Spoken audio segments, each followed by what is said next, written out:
إن الحمد لله نحمده ونستعينه ونستغفره ونعوذ بالله من شرور أنفسنا ومن سيئات أعمالنا من يهده الله فلا مضل له ومن يضلل فلا هادي له أشهد أن لا إله إلا الله وحده لا شريك له وأشهد أن محمدًا عبده ورسوله يا أيها الذين آمنوا اتقوا الله حق تقاته ولا تموتن إلا وأنتم مسلمون يا أيها الذين آمنوا اتقوا الله وقولوا قولا سديدا يصلح لكم أعمالكم ويغفر لكم ذنوبكم ومن يطع الله ورسوله فقد فاز فوزا عظيما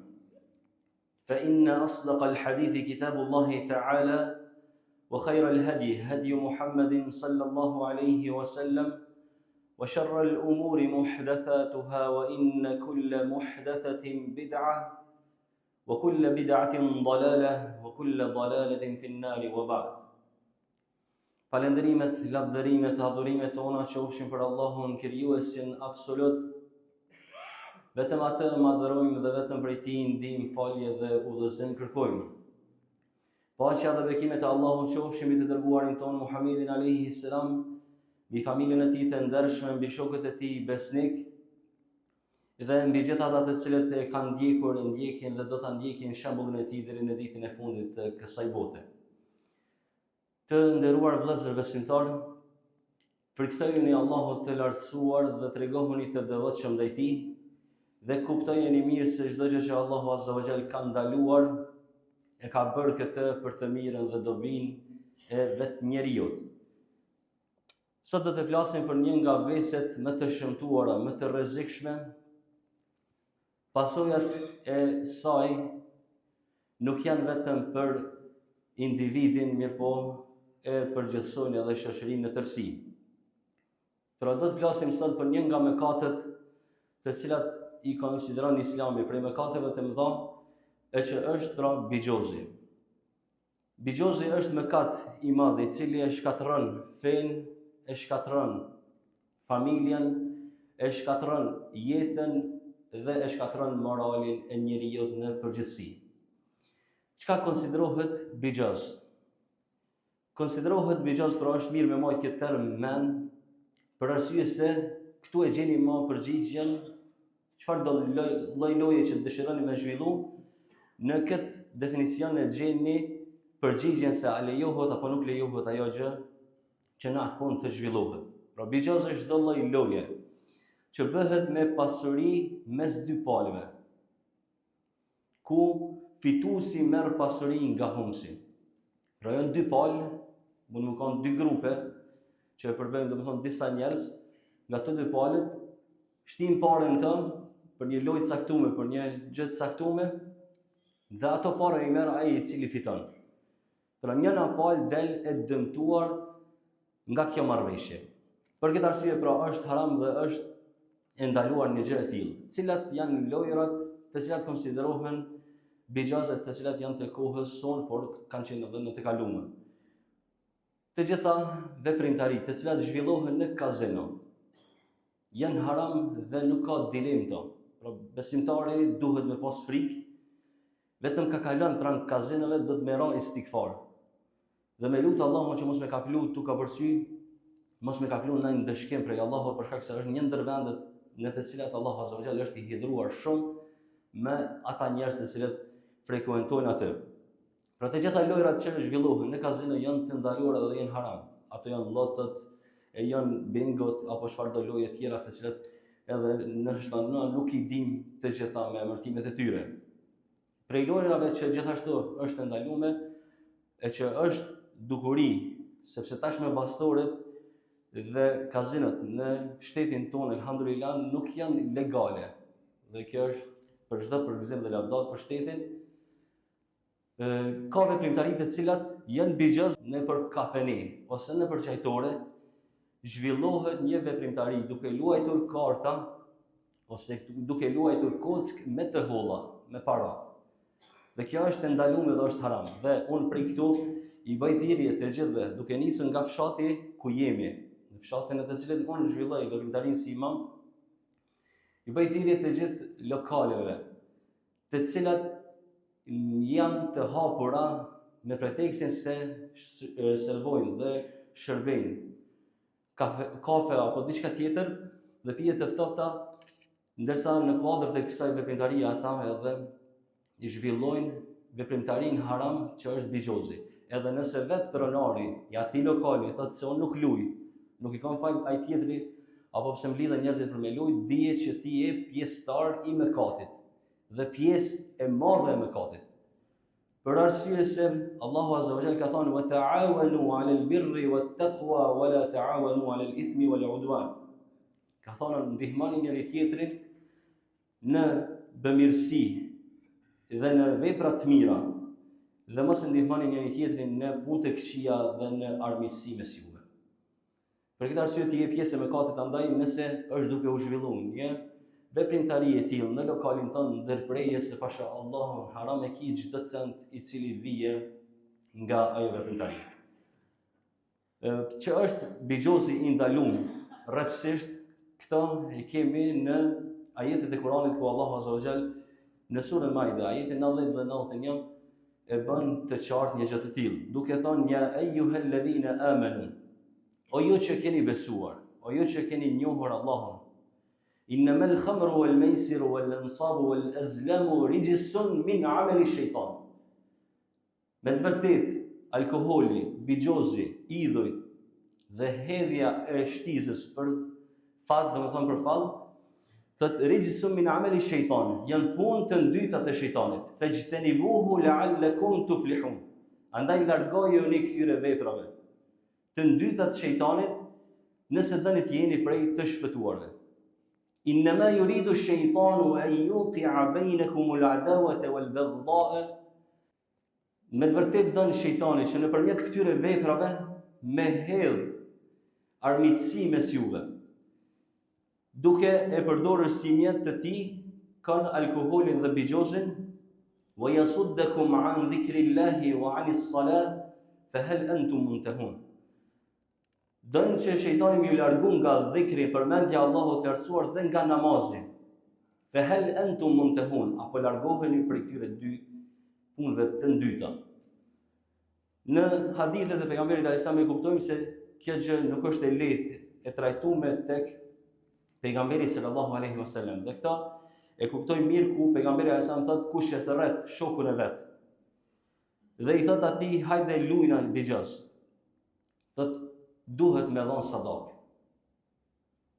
Pra pendimi ku është, pra nuk konsiderohet vetëm reflektim apo pendim dhe pishmallëk për këtij mëkati, vetëm e thonë o Zot po pendohuna unë për kësaj fjale që thash. Por patjetër veç me thirr dikan për me lut bigjoz, duhet njeriu mu pendu, po se po duhet më shoqëru pendimit edhe një sadaka që me tregu se o Zot për një me u pendova. Pra nuk mjafton veç më pendu, po duhet edhe sadak me dhon për këtë vepër të shëmtuar, për këtë fjalë shëmtuar që i thot dikujt hajde lujna bigjoz. Hajde lujna me parë, apo lujna me parë. Allahu na ruaj. Pra këta këtu hyn në këtë hadith pejgamberit alayhis salam. Në një hadith tjetër i dërguarit sallallahu alaihi wasallam ka thënë kush luan me zar. Pra është për qëllim për lojrat e fatit. Është sikur ta afros dorën e tij në mishin e derrit dhe në gjakun e tij. Pse ka krahasuar pejgamberi alayhis salam bigjozin me këto irritime, me këto vepra të irritueshme?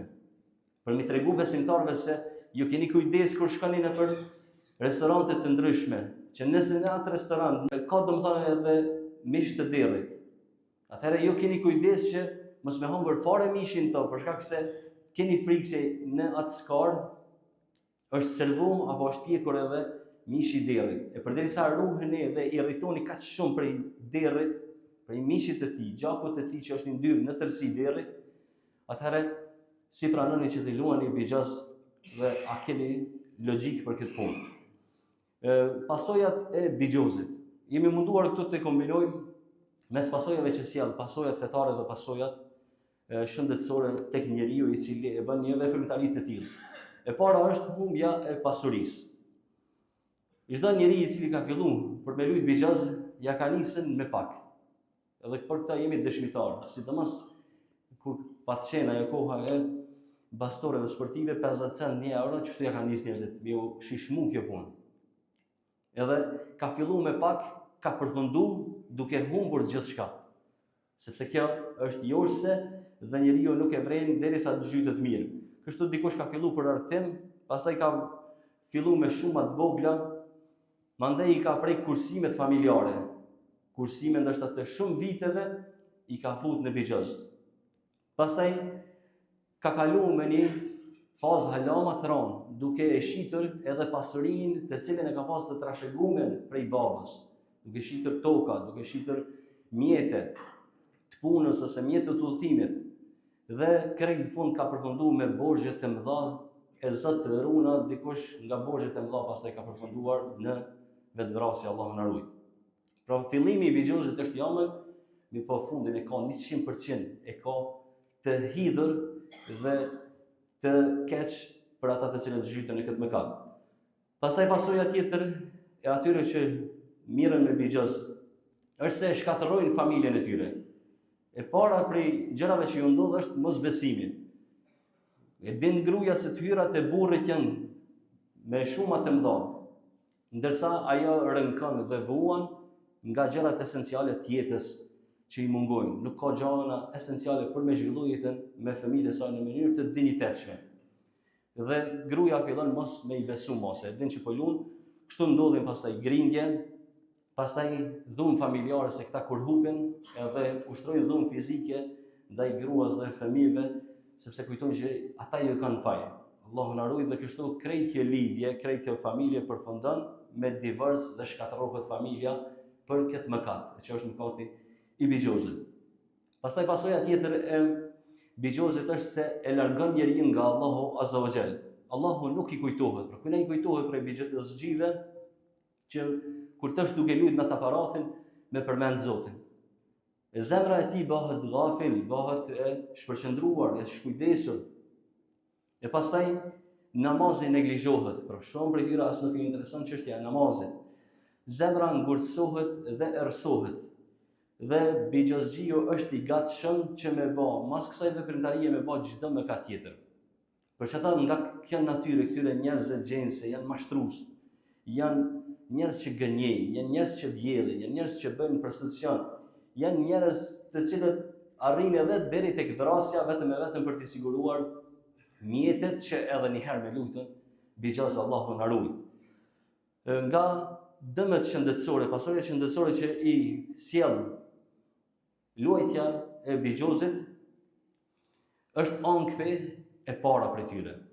Pse i godet ankthi këta njerëz të cilët luajnë bixhaz?